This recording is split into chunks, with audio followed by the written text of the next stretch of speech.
Veni, Vidi e Lede.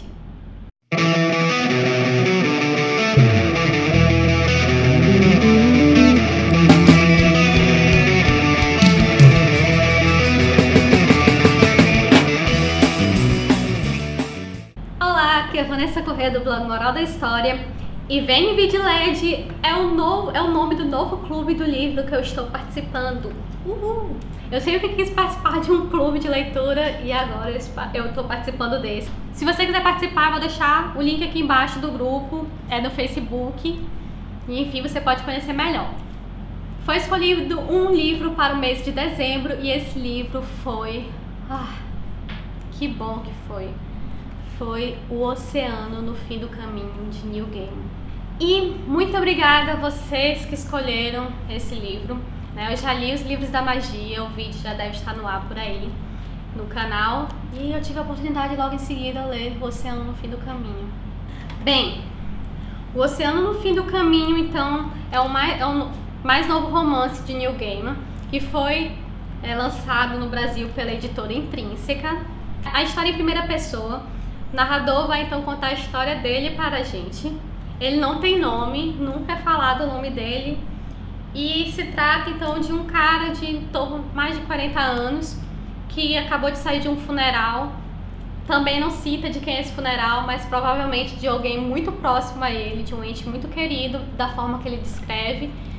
Meio abalado, ele decide sair no carro para espairecer, passear um pouco e decide ir para a casa que ele morou quando ele era pequeno, né? Entrando lá na rua da casa, ele vê que a casa não existe mais, foi modificada. Ele decide então ir até o final da rua, onde ele lembra que morava uma amiga dele, né? Então, que tem uma fazenda, que é a fazenda Hempstead. Então ele vai para essa fazenda, lá ele vê que tá tudo igual, como ele se lembra, né, de quando era criança. Bate na porta e atende uma pessoa que ele acha então que é a mãe da amiga dele, né? E quando ele chega lá, alguma coisa, vamos dizer assim, atinge a memória dele e ele é tomado por várias lembranças da infância dele, principalmente quando ele tinha em torno de 7 anos e ele ia acontecer um episódio um tanto dramático por uma criança, onde teve um suicida, apareceu um suicida dentro do carro da família do nosso narrador, né? E ele viu esse cara morto então no carro da família, em cima da revistinha preferida dele. E a partir desse momento, então, isso desencadeia um bocado de acontecimento, inclusive a amizade dele com a Letty, que é a amiga, a Letty Hempstead, que morava então nessa fazenda que eu já citei. Além da amizade, desencadeia algumas crises na família. A família já estava com problema financeiro e outras situações começam a acontecer na família também. Ele cada vez mais foge para o mundo dos livros. Ele é um leitor assim ávido. Então, cada vez que os problemas aumentam, ele se afunda mais e mais e mais nos livros. E essa é a história, é a lembrança do nosso narrador, como começa. Eu ainda não tenho muito costume de usar marcadores, né, nas minhas leituras. Eu estou tentando me adaptar, às vezes eu esqueço completamente, mas olha só o que aconteceu nesse livro. É um livro onde a história mesmo, sei lá, tem 200 páginas e, na minha opinião, tem bastante marcação aqui, porque justamente eu não tenho esse costume. E isso, gente, porque era incontrolável. Eu achava tudo bom, eu achava tudo, que eu não queria esquecer nada desse livro. Mas é o seguinte, a pessoa tem que, no mínimo, gostar mesmo de fantasia, mitologia, de fábula mesmo, né? Porque senão, ela provavelmente não vai encontrar sentido nesse livro, não vai gostar, vai achar muito viajante ou algo do tipo. Bem, eu já falei aqui que eu gosto muito de fantasia e eu amei, eu adoro mitologia também.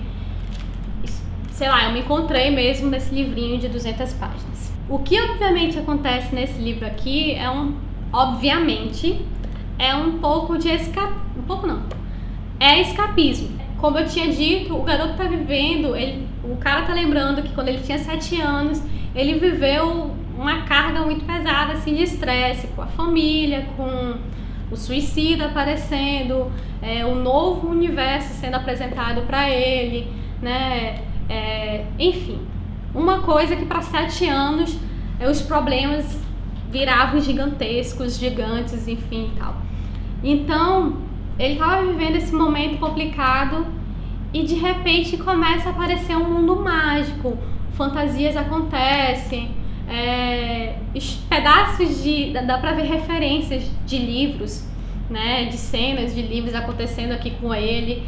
Então a gente percebe que de repente pode ser a imaginação do garoto, pode ser uma forma dele escapar, como ele várias vezes cita, ele costuma mergulhar nos livros quando os problemas aparecem. E eu acho super normal isso, nada bizarro. Mas acredito também que aqui tem uma pegada meio autobiográfica aqui.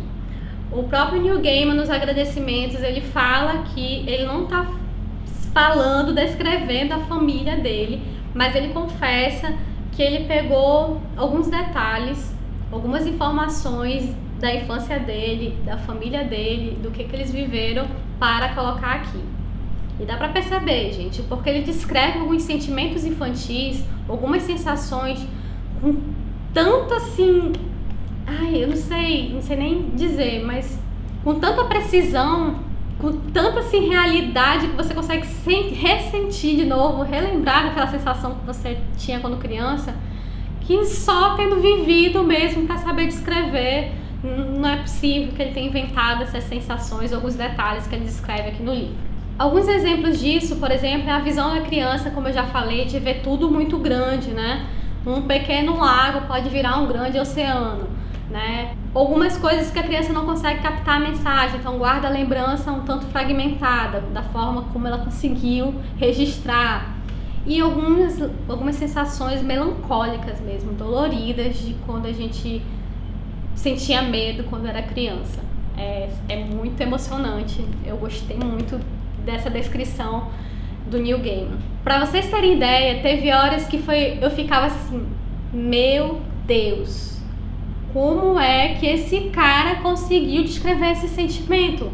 Era mais ou menos como se ele estivesse escrevendo alguma intimidade minha, assim, como se ele tivesse descoberto algum sentimento infantil que eu tinha quando criança e na hora eu fiquei assustada, pensando que eu era a única que sentia aquilo quando era criança ou algo do tipo. Foi surpreendente, foi emocionante, não tive como não amar esse livro. Pra vocês terem ideia, eu dei 5 estrelinhas nele no meu Scooby e mais um coraçãozinho de favorito. Ele entrou pra esse hall mesmo. Uma característica também que fez com que ele entrasse pros meus preferidos é que o Neil Gaiman, eu percebi isso também nos livros da magia e percebi agora aqui no Oceano do Fim do Caminho. Ele tem uma pegada muito forte da jornada do herói, que é descrita pelo Joseph Campbell, que também fala muito sobre mitologia e tudo mais. Eu sou fã também desse cara, eu adoro as histórias que consegue detalhadamente descrever a jornada do herói, e eu enxerguei muito isso aqui, né? Tanto no Oceano no Fim do Caminho, quanto nos livros da magia. Eu acho que isso é bem particular do Neil Gaiman. Eu tô chutando porque eu não conheço outras obras dele. Além do óbvio escapismo, de novo, entre aspas, eu acho que tem muitas outras coisas profundas que se pode retirar daqui, inclusive reflexões espirituais, que é uma coisa que eu adoro fazer em livros. Dá pra tirar muita coisa aqui, eu não vou tentar não vou me alongar muito mais aqui, mas a explicação sobre a amiga dele, a Letty Hempstock, com a família dela, ela mora com a mãe e com a avó, então tem uma tríplice ali, tem uma ideia da anciã, da mãe, da donzela, tem a questão do oceano, quando ela descreve o que é o oceano pro nosso narrador, o que o nosso narrador sente quando entra no oceano. Acho que tem uma pegada muito espiritual, eu gostei muito disso também. Fica aí uma dica para vocês de leitura, eu amei, é muito fácil ler, dá para acabar rapidinho, como eu falei, em torno de 200 páginas. Pra mim a história fluiu rapidamente, mas você tem que gostar de fantasia, de mitologia, no mínimo. Ok? Essa foi a dica de hoje e a moral da história é: o oceano é o fim do caminho para todos. invariavelmente, inevitavelmente, todos nós vamos encontrar com ele. Curtam, compartilhem, se inscrevam e a gente fica por aqui. Tchau, tchau!